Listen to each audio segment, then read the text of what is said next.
না বলে তা মনে হয় খাই নাই। আগে দেখি 1 ঘন্টা পারেন কিনা। কোরআনের বাগানে ইমানদাররা আসে আর বেঈমানরা, দেখেন এটাই মানে আল্লাহর একটা নিদর্শন। কি 16.5 বছর ধরে জুলুম, নিপীড়ন, নির্যাতন সহ্য করে আমরা এই জমিনেই ছিলাম, কিন্তু 16.5 বছরের ক্ষমতাধর তারা ক্ষমতা হারিয়ে 1টা ঘন্টাও এই জমিনে থাকতে সাহস করতে পারে নাই। এটা আল্লাহর বিচার, এবং আল্লাহ এই বিচারগুলো করে নাই, কারণ জমিনটা আল্লাহ ইমানদারদের উপরে লিখে দেয়। কথা বলেন ঠিক কিনা? এই জমিনে যারাই কোরআনের বিপক্ষে গিয়েছে, যারা ইসলামের বিপক্ষে গড়ে গিয়েছে, যারা আলেমদের বিপক্ষে গিয়েছে, যারা যুগশ্রেষ্ঠ আলেম আল্লামা সাঈদীকে অন্যায়ভাবে হত্যা করেছে, এই জমিনে তাদের জায়গা হবে না, এটাই আমাদের বক্তব্য ছিল। কথা বলেন ঠিক কিনা? আজকে তাকায় দেখেন তারা থাকতে পারে নাই, আগামী দিন যারা আসবে তারাও থাকতে পারবে না, এটাই বাস্তবতা। কারণ এই জমিনের শিকড় হলো আল্লাহর কোরআনের শিকড়। কথা বলেন ঠিক কিনা? প্রিয় ভাইয়ের আমার, এই জন্য কে কি বললো আমাদের দেখার দরকার নাই। আমরা ভালো করেই জানি ইমানের এই পথে কেউ ফুল বিছিয়ে রাখে না। ইমানের এই পথটা হলো কণ্টকাকীর্ণময়, দুর্গম বন্ধুর। এ পথের বাঁকে বাঁকে চলতে গেলে আসবে হামলা, আসবে মামলা, কেস, কপাটি, জুলুম আর নির্যাতন। কথা বলেন ঠিক কিনা? ইমানের সেই পথে চলতে গিয়ে দুঃসাহসিক অভিযাত্রী হিসাবে কদম কদম সামনের দিকে চলতে গিয়ে যদি আমাদের বুকে বুলেট লাগে, হাসি আসে, আমরা হাসি মুখে জীবনটা দান করব, শরীরে রক্ত বিন্দু ঢেলে দেব, এরপরে স্বৈরাচারী শাসকের কাছে কখনো মাথা নত করবো না। রাজি আছেন কে কে? 2 হাত তুলে দেখা ভালো লাগে।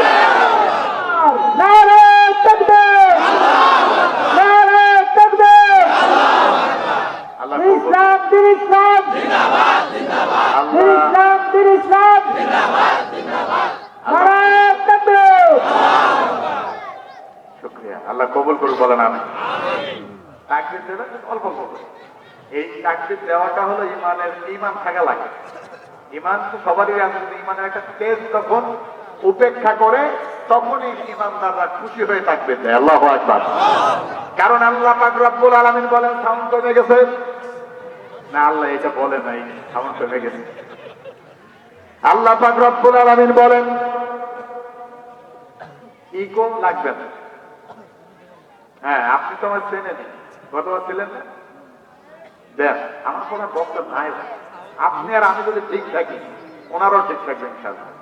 সুন্দর সাউন্ড, খালি একটু বাড়িয়ে দেবেন তাহলে। ও মাইক ঠিক করতেন না? আচ্ছা, ভালো। আয়োজক তো তরুণ, ডেকোরেশনের মালিকও তরুণ, বক্তাও মনে হচ্ছে মুরব্বী নাকি না? আল্লাহ যেন সবাইকে কবুল করে, বলেন আমিন।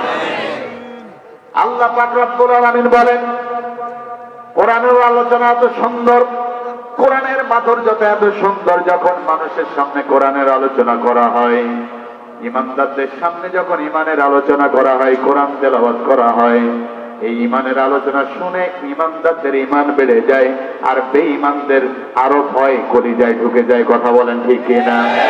আল্লাহ পাক রব্বুল আলামিন বলেন ইন্নামাল মুমিনুনাল্লাযীনা ইযা যুকিরাল্লাহু ওয়াজিলাত قلوبهم وإذا تليت عليهم آياته زادتهم إيمانا وعلى ربهم يتوكلون الله পাক রব্বুল আলামিন বলেন ইন্নামাল মুমিনুনাল্লাযীনা ইযা যুকিরাল্লাহ, যখন ইমানদারদের সামনে আল্লাহর কোরআন থেকে তেলাওয়াত করা হয়, কোরআনের আলোচনাগুলো যখন তাদের সামনে বলে দেওয়া হয়, ইমানদারদের হৃদয়ে আমার আল্লাহর ভয়টা জাগ্রত হয়ে যায়। সুবহানাল্লাহ। 2 নাম্বার যাদাতহুম ঈমানাও, আমি আল্লাহ তার ঈমান থেকে বাড়িয়ে দিই। ওয়ালা রাব্বিহিম ইয়াতাওয়াক্কালুন, ঈমানটা বাড়তে বাড়তে এমন এক পর্যায়ে চলে যায় দুনিয়ার কোন স্বৈরাচারের ভয় তার কলিজায় থাকে না। কথা বলেন ঠিক কিনা? ভয় থাকে কেবলমাত্র কার? আল্লাহ আমাদের আল্লাহর ভয়টা জাগ্রত করার তৌফিক দান করুন। আমিন।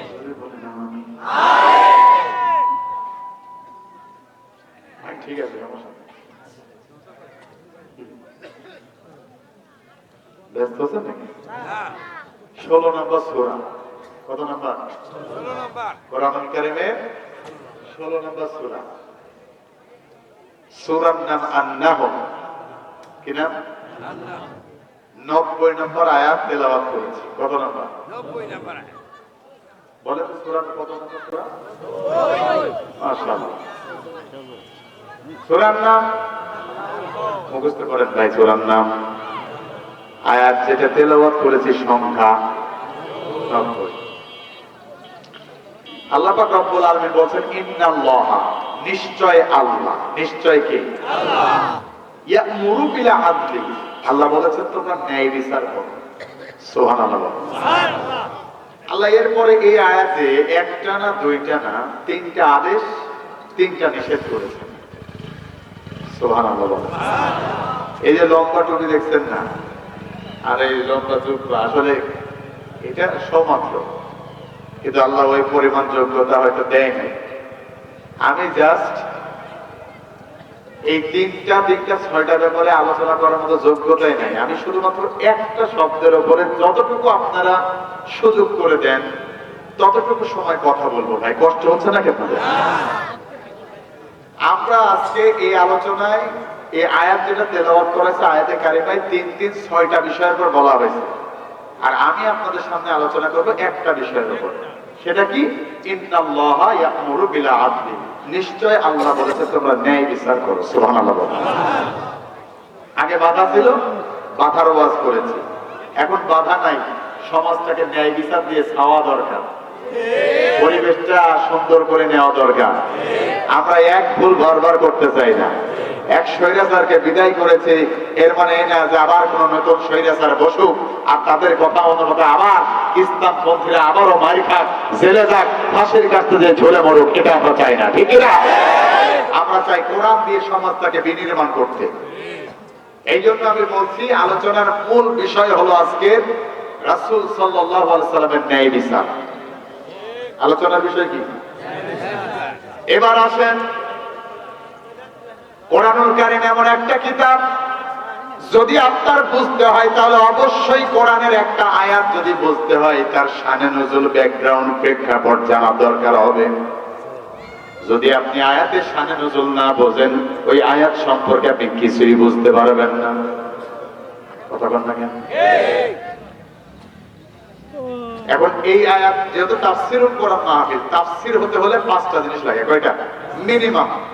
1 তেলাওয়াত, 2 অর্থ, 3 শানে নজুল, 4 ব্যাখ্যা, 5 নম্বর শিক্ষা। সুবহানাল্লাহ বলেন। এই 5টা জিনিস যেখানে থাকে, যে আলোচনায় থাকে, ওই আলোচনার নাম হলো তাফসীরুল কোরআন মাহফিল। ঠিক কালে বলেন, আগামীকালকে বলে দেন। ঠিক আপনাদের সেই তেজ পাচ্ছে না। আমি আবারও সেই আগের যুগে ফিরে গেলাম। আমি আলোচনা করব বলেছিলাম 1টা ঘন্টা। কয়টা ঘন্টা ভাই? এই 1 ঘন্টার আলোচনা যদি খারাপ লাগে যা বলবেন আসতে বলবেন, জোরে কিছু বলা লাগবে না। আমি এমনি বুঝতে পারবো যে না শুনবে না, কারণ ঘড়ি দেখলে বুঝতে পারে আলোচনা শুনবে না। আর টেনশন করে নেন, ইনশাআল্লাহ খোরাক দেব, ইনশাআল্লাহ যতটুকু প্রয়োজন।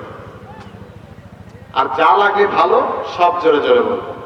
একবার আল্লাহু আকবার বললে, আগেও তো বলেছিলাম, কিছু যদি না হয় তাও তো 80টা সওয়াব হচ্ছেই। সুবহানাল্লাহ বলবেন না? এবার আসেন মাপকাঠি পরিমাপ করাবো। মনে করেন কোরআনে আলোচনা ভালো লাগছে না এখন আমার মুখে শুনতে, এই ভালো না লাগাটা নিয়ে বলেন তো আল্লাহু আকবার। এটা ওনাদের আস্তে বোঝা গিয়েছে, আর এটা ব্যাখ্যা করা লাগবে না। এরকম হলে দোয়া হবে ইনশাআল্লাহ। এবার আসেন, মনে করেন ভালো লাগছে, আল্লাহর জন্য যারা এসেছেন মনে করেন ভালো লাগছে, ওই ভালো লাগাটাকে নিয়ে পড়েন তো আল্লাহু আকবার। ঠিক আছে, এটা আপনার দায়িত্ব ভাই, আপনি দেখে রাখবেন। যখনই আমি আপনারা জিজ্ঞেস করবো আপনি খালি বলবেন যে ভাই শুনে গেছে, তাহলে দোয়া ইনশাআল্লাহ। তাও আসলে এটা উনি আবেগ দিয়ে বলেছেন, বিবেক দিয়ে নয়, ভালোবাসা থেকে বেরিয়ে গেছে। সুবহানাল্লাহ বলেন। এই জন্য আবেগের সাথে বিবেককে লাগাতে হবে। সেই আবেগের কোনো দাম নাই, সেই আবেগ সারা জীবন ইসলাম মানি, ইসলাম করি, মুসলমানের ঘরের সন্তান আমি ইসলাম ছাড়া কিছু বুঝি না, কিন্তু সিল মারতে গেলে ও নৌকা আর আজে বাজে যেগুলো আছে ওইগুলো ছাড়া পড়ে না। তার মানে বুঝে নিতে হবে ওর মুখে এক, ভিতরে আর এক। সিল মারতে গেল ইমানদারদেরকে বুঝে শুনে মারা লাগবে। এমন কাউকে সিল মারা যাবে না, কবরে বাড়িতে যে বলতে পারবেন না অমুক দল করছি, বলতে পারবেন। এমন দল করেন যাতে কবরে বাড়িতে উত্তর দিতে পারেন আমি ইসলামী দল করেছি। আপনি পারেন অথবা ব্যর্থ হন সেটা কোনো ব্যাপার না, ইসলামের জন্য কতটুকু চেষ্টা করেছেন এটাই আল্লাহ দেখবে। কথা বলেন ঠিক কি না? কত নাম্বার সূরা জানো? 90। 16 নম্বর সূরা, আয়াত নাম্বার 90। এবার আসেন এই আয়াতটা নাযিল হওয়ার প্রেক্ষাপট। মক্কার বুকে দুইজন ওসমান ছিল। কয়জন? একজন ওসমান ইবনে মাজুন, যার সাথে আয়াতের সম্পৃক্ততা, আর একজন ছিল ওসমান ইবনে আফফান, যার সাথে আয়াতের সম্পৃক্ততা নাই। তিনি ছিলেন বিশ্বনবীর জামাই। কেমন জামাই? একটা মেয়ে মারা গিয়েছে, বিশ্বনবী তার আর একটা মেয়েকে বিয়ে দিয়েছে। সুবহানাল্লাহ বলেন। সেই মেয়েটাও মারা গিয়েছে, নবীর ঘরে এখন বিয়ে দেওয়ার মতো কোনো মেয়ে নাই। এরপরও নবীজি বলছে, আরে আমার যদি আর একটা মেয়ে আল্লাহ দিত, আমি নির্দ্বিধায় চোখ বন্ধ করে আমি ওসমানের হাতে আমার তৃতীয় মেয়েটাকেও দান করে দিতাম। আর আমাদের শ্বশুর একটা দিয়েই কুল কিনারা পায় না, ও গালি খাই 14 মাস। আছে না নাই? জোরে বললেন না, ঝামেলা আছে নাকি? এরকম আছে না? তাহলে ওসমান ইবনে আফফান বিশ্বনবীর জামাই, তার সাথে আয়াতের সম্পৃক্ততা নাই। ওসমান ইবনে মাজুন, তার সাথে আয়াতের সম্পৃক্ততা। তিনি এখনো কালেমা পড়ে নাই, এখনো কালেমা পড়ে নাই। বিশ্বনবী এলান দিয়ে বসা আছেন। কি দিয়ে? মক্কার বুকে আল্লাহর নবী এলান দিয়ে বসা আছেন। সামনে দিয়ে যাচ্ছে ওসমান ইবনে মাজুন। বিশ্বনবী ডাকলেন, ওসমানের দিকে আসো। ওসমান ইবনে মাজুন গেলেন। আল্লাহ নবী বলেন, ওসমান এখানে একটু দাঁড়াও। ওসমান ইবনে মাজুন বলেন, বিশ্বনবী যখন আমাকে দাঁড়াতে বললেন আমি দাঁড়ালাম, আর নবীর চেহারার দিকে তাকিয়ে থাকলাম। এত সুন্দর চেহারা কিয়ামত পর্যন্ত এই পৃথিবীতে আর কখনো আসবে না। আল্লাহু আকবার। আমি তাকিয়ে থাকলাম, কিন্তু কিছুক্ষণ পর আমি অবাক হয়ে গেলাম, নবীজির চেহারা যেন কেমন হয়ে গেল। এরপর কিছুক্ষণ তাকিয়ে থাকলাম, আল্লাহ নবীজির চেহারা লাল হয়ে গেল। আমি ভয় পেয়ে গেলাম। তার কিছুক্ষণ পরে অবস্থা এমন হয়ে গেল, আমি লক্ষ্য করলাম বিশ্বনবীর চেহারার প্রত্যেকটা শরীরের লোমকূপ থেকে যেন ঘাম বের হচ্ছে। আমার মনে হলো নবীজি আর বাঁচবেন না, নবীজি হয়তো মারাই যাবেন। আল্লাহু আকবার। এই অবস্থা যখন হয়ে গেল, আমি থমকে দাঁড়ালাম, ভয় পেয়ে গেলাম, তাকিয়ে থাকলাম। এমন একটা অবস্থায় আরো কিছুক্ষণ যখন অপেক্ষা করলাম, অপেক্ষা করার পরে আমি তাকিয়ে দেখি আল্লাহর নবী বিশ্ব নবী আবারও আগের মতো স্বাভাবিক হয়ে গেলেন। একটু জোরে বলা যাবে কি সুবহানাল্লাহ? বিশ্ব নবী যখন স্বাভাবিক হয়ে গেলেন, ওই অবস্থায় আল্লাহর নবী আমাকে জিজ্ঞেস করলেন, কাকে? মাশাআল্লাহ, ওসমানকে জিজ্ঞেস করলেন, হযরত ওসমানকে জিজ্ঞাসা করলেন, ওসমান কিছুক্ষণ আগে আমার উপরে কি হয়ে গেল তুমি জানো নাকি? ওসমান ইবনে মাজুন ডেকে বলেন, ইয়া রাসূলুল্লাহ, কিছুক্ষণ আগে আপনার উপরে কি হয়ে গেল আমার তো জানার কথা না, আমি তো মুসলিমই না, আমি জানবো কেমনে? কথা ঠিক না বেঠিক? ঠিকই আছে।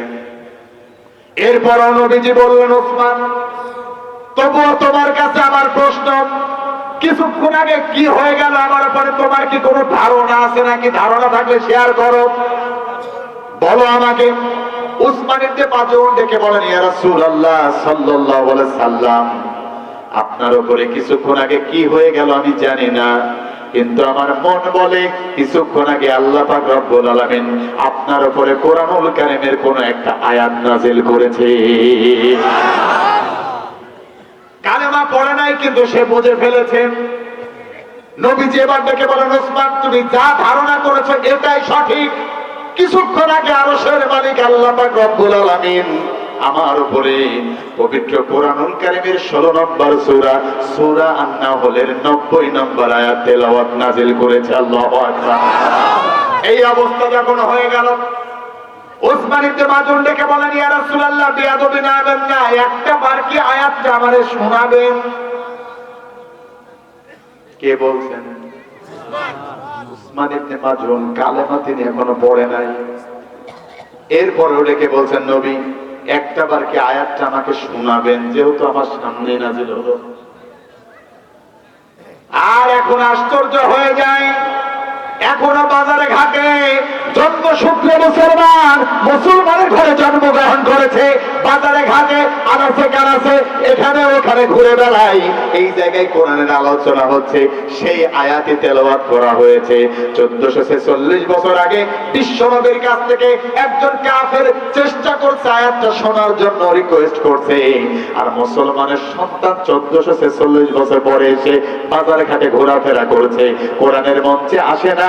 আমার তো মনে হয় ওই 1446 বছর আগের কাফেরদেরকেও আজকের ইমানদার কিছু মুসলমান হার মানিয়ে দিয়েছে। কথা বলেন ঠিক কিনা? আসবে ইনশাআল্লাহ, শুনলে চলে আসবে ইনশাআল্লাহ। কিন্তু আমরা হতাশ না, কারণ ইমানদাররা কখনো হতাশ হয় না, কখনো আশাহত হয় না। তারা একটা জিনিস বিশ্বাস করার বোঝে নেই, দুনিয়ার সব আশার জায়গা যদি বন্ধ হয়ে যায়, একটা আশার জায়গা আমার খোলা থাকবে, তিনি আমাদের।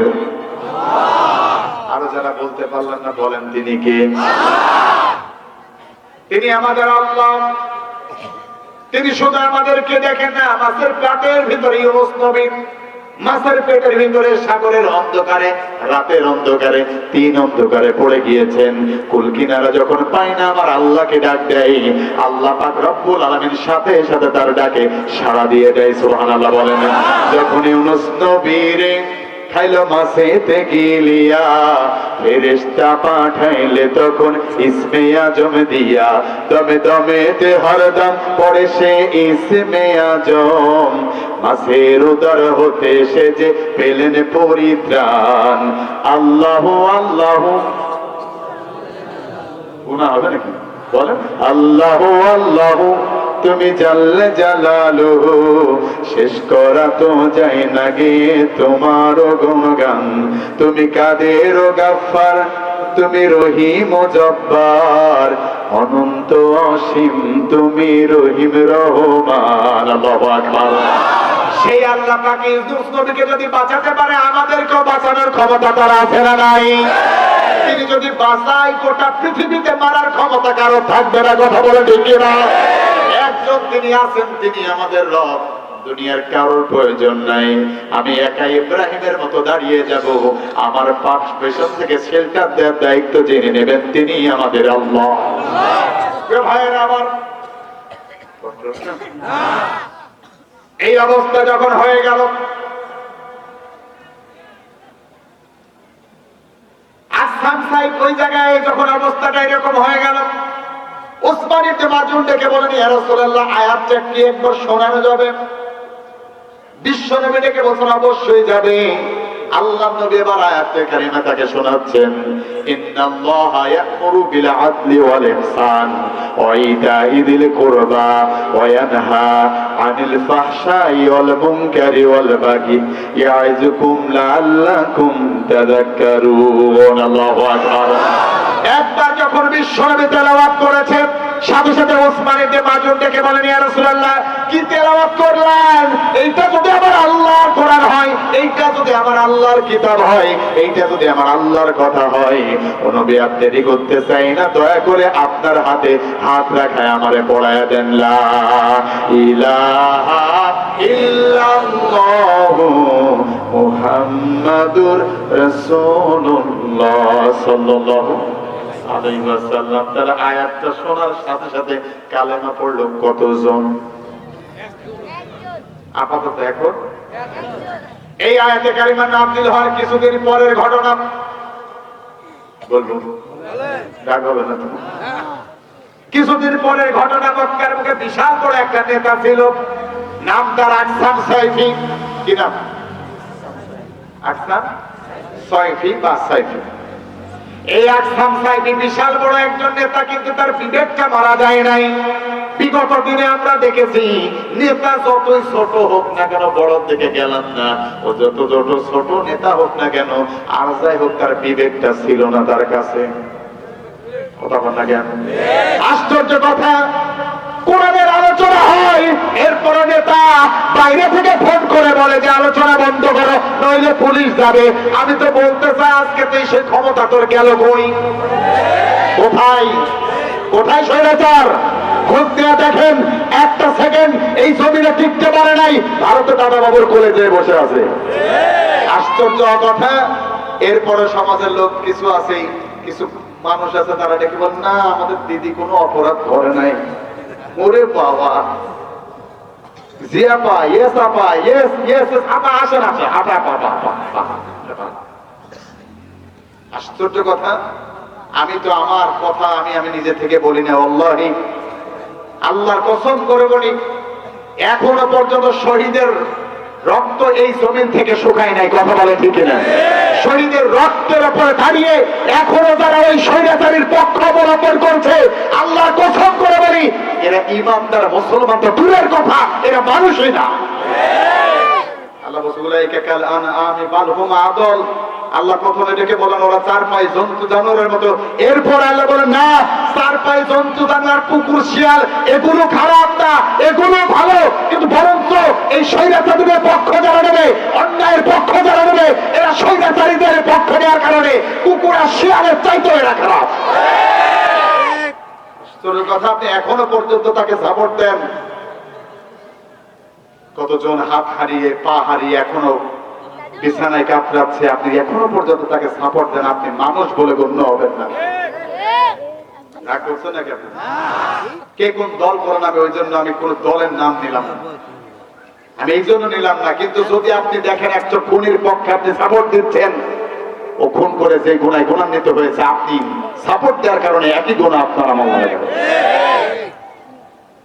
চোর চুরি করবে ভোটে গিয়ে, আপনি জানেন যে ভোটের সিল পাওয়ার পরে চুরি করবে, এরপরেও সাপোর্ট দিয়েছেন।